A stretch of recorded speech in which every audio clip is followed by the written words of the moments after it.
It was a challenge to try and capture something as iconic as Alcatraz.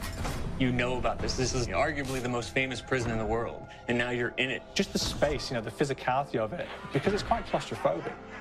When modern-day prisons are designed, they really consider not intimidating people or making the spaces, you know, as least stressful as possible. Well, Alcatraz didn't suffer from those restrictions. They did the research, they went out, studied Alcatraz, not just from books or internet. They were actually there to feel the environment, so it really sets a mood that gets you a little spooked.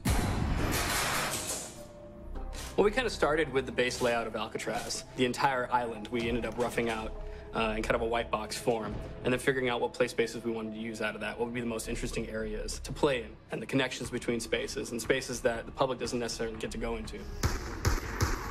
We really did a lot of pushing to really enhance that psychological horror aspect that we're really looking for. And this is a really good opportunity to really tell something special.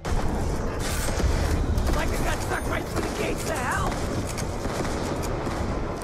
This time around, I feel like it's been identified that there are these side missions that you're going to go out and try to accomplish. Al and the rest of the groups put together this escape plan, but the point is to get the parts and assemble this plane so they can get off the island. We did something new for the first time. We have actually contextual music that goes off. So that's a first for zombies. And it's all based around this horror thriller aspect. Every location will have a specific stinger that you hear when you find it, when you discover it, when you start unraveling the story, we start building on the music that you're hearing, and it's really enhancing that experience and going along with it in parallel.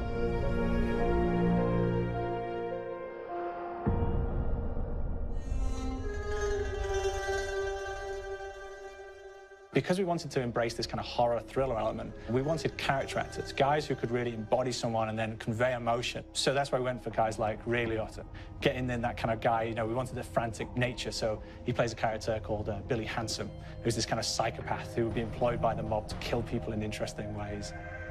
Chaz Palminteri, he plays a guy called Sal DeLuca, an old mob boss. Michael Madsen playing Finn O'Leary. He's kind of worked himself from the floor, you know, from the streets. He's got his hands dirty in the blood and the guts a couple of times.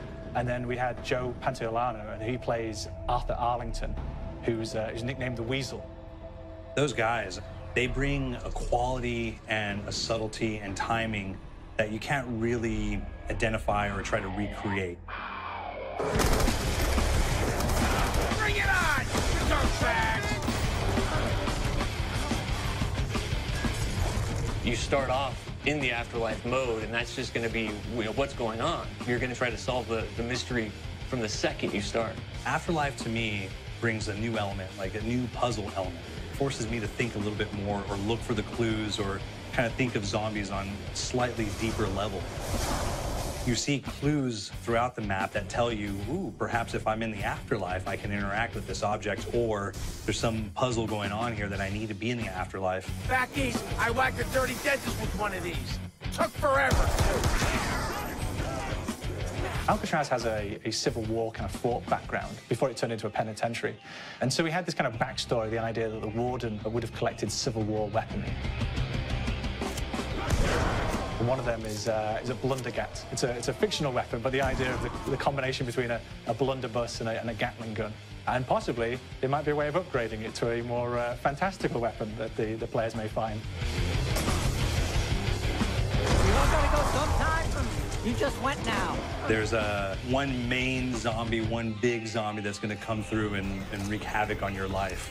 He'll lock down the perk machine, he'll close down the box, so you have to pay to get that open again. So you don't want him to interfere with your process. Now's a good time to pick a fight.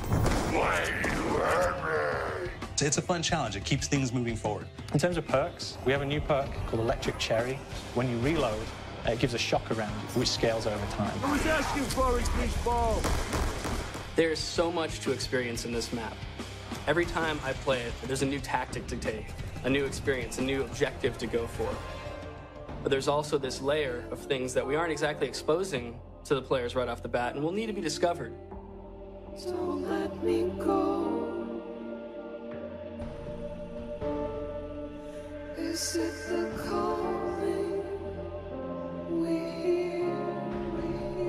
We've got the undead in there, we've got these historical elements, and these fantastic actors all seem to be with peace with each other in this kind of same world. So It's magical, and our team is incredibly excited by it. We see the